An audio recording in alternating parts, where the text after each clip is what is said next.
Cyclists are descending on Westminster this evening, calling on the government to make the capital's roads safer for them ahead of a parliamentary debate tomorrow. Our transport correspondent Tom Edwards is with me. And Tom, how many would you say have turned up? A lot, a few hundred I'd say. With the first batch of the cyclists has just gone through Parliament Square. The big issue that they want the politicians to listen to is cycling safety, a massive issue at the moment. Cycling safety really gaining momentum.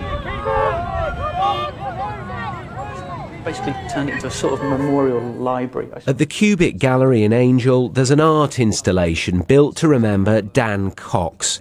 He died a year ago when he was hit on his bike by an HGV in Dalston. His friends now believe much more needs to be done to stop the same thing happening to others. I think it seems like some sort of tipping point where this relationship between these huge vehicles and these very precarious and spindly bikes, you know, that doesn't, on a lot of the roads, it doesn't work. Two wheels have become very popular in the capital, but the latest figures show that if you include all of London's roads, the injury rate has also increased. 16 cyclists died last year, and campaigners say many junctions are now too dangerous. Cycling safety has been rising up the political agenda. The Times has been running a campaign to improve safety. And while many back that, so far there have been no promises of extra funding. We've currently got people being very supportive. The Prime Minister backs the campaign from the Times, but now we need to see where the funding's going to go long term. In the Netherlands, they spend around £10 to £20 a head on making cycling safer. And here it's only £1, a bit more in some places, but not much, and we need to see that money on the table. Transport for London today said it had continued to fund training for lorry drivers. It's currently reviewing many junctions in the capital. And today the Prime Minister also described his own experience of cycling.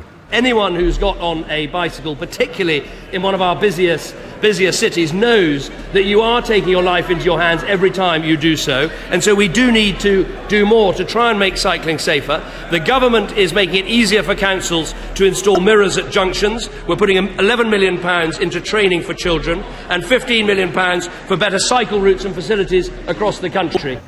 Those figures, though, won't be enough for campaigners, who say after the words of support, what they need now is more action.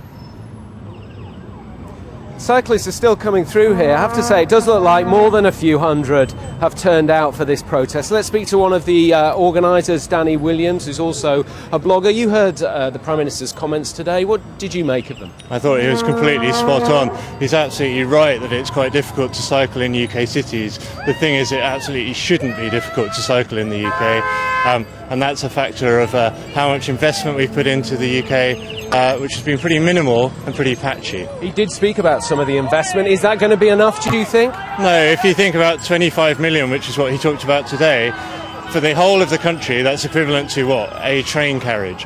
It's not really going to make a huge difference. What do you want? What do you want from this debate tomorrow?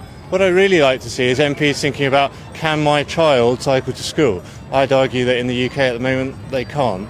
Prime Minister says so too. Really, they ought to be. OK, thanks very much, Danny Williams. Well, as I said there, the parliamentary debate will be here tomorrow.